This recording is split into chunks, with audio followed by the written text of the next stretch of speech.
estamos de volta. Olha, esta semana fez 6 meses do escândalo do Enem. Não sei se você de casa está lembrado, mas no fim de setembro do ano passado, 2 homens tentaram vender para jornalistas as questões do Exame Nacional do Ensino Médio. O exame acabou cancelado, prejudicando milhares de estudantes.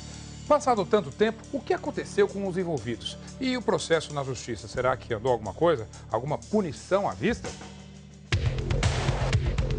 Nos cursinhos, quem fez o Enem no ano passado e não conseguiu entrar na faculdade ainda conta os prejuízos. O adiamento do exame bagunçou o calendário. A Aline tentou medicina. Os vestibulares das 3 universidades em que se inscreveu mudaram de data, para o mesmo dia. 3 que eu queria no mesmo dia, o que eu considero um absurdo porque eram 3 faculdades muito concorridas. Ela teve de escolher uma e não passou. Dá medo, né? E se acontecer novamente? Essa confusão começou no fim de setembro passado. O Ministério da Educação adiou o Enem porque a prova foi roubada na gráfica em São Paulo. 2 homens são acusados de tentar vendê-la por R$500 mil a repórteres do jornal O Estado de São Paulo. A denúncia foi publicada no dia 1º de outubro. A Polícia Federal apontou 5 homens como participantes do esquema. Todos respondem a processo na Justiça Federal, em liberdade. 6 meses depois do escândalo, o Fantástico investiga. Por onde andam os 2 principais envolvidos, os que são acusados de tentar vender a prova? Sábado, 27 de março de 2010. Nossa equipe encontrou Gregory Camilo num bar na zona oeste de São Paulo. Ele comemorava o aniversário de 27 anos com os amigos. Além de tocar na noite, Gregory cursa o 5º ano de Direito e trabalha em telemarketing. Ele não quis gravar entrevista. O advogado dele diz que Gregory é inocente e que isso está sendo provado no decorrer do processo. O outro homem acusado de negociar a venda do Enem é Felipe Pradella. Ano passado, ele conseguiu um emprego temporário na gráfica que imprimiu o exame. Era contratado do consórcio que venceu a concorrência do MEC. É Pradella quem aparece nessas imagens da câmera de vigilância, segundo a Polícia Federal, roubando um dos testes.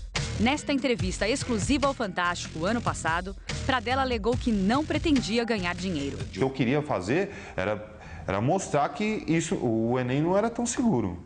Nossa equipe procurou Felipe Pradella em casa, mas ele não foi encontrado. Falamos por telefone com o irmão dele, Fábio. Nesses 6 meses, assim, o que ele fez? Ele está trabalhando, ele está conseguindo levar uma vida melhor? Trabalhando. Aliás, ele era um trabalhador, né? Continua sendo, né?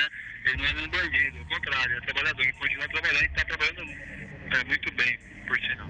Ele nunca deveria ter entrado naquela desgraça, naquela gráfica, naquela porcaria. Além de Felipe Pradella e Gregory Camilo, são acusados de participar do vazamento do Enem Felipe Ribeiro Barbosa e Marcelo Sena Freitas, que também trabalhavam como temporários na gráfica. E Luciano Rodrigues, comerciante que teria ajudado nos contatos para vender a prova.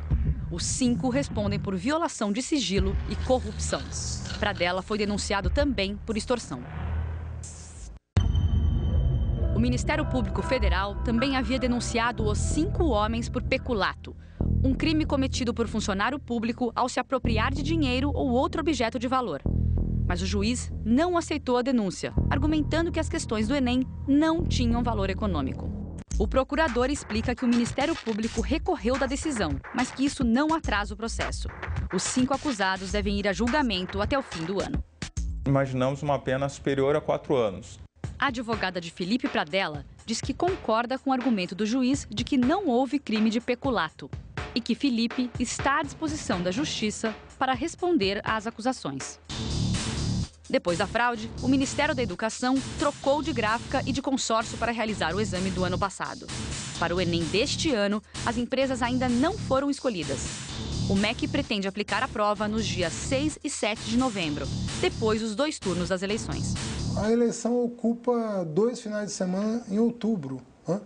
E, evidentemente, a utilização de prédios públicos entre um turno e outro, quando nós sabemos que as eleições se realizam geralmente em prédios públicos, né, ela não é confortável do ponto de vista logístico. Certamente vai ser após as eleições. Acredito que mesmo se tiver alguns problemas eu vá bem, porque eu vou estar melhor preparado. A gente se prepara, mas nunca está confiante do dia que pode ocorrer, então é complicado.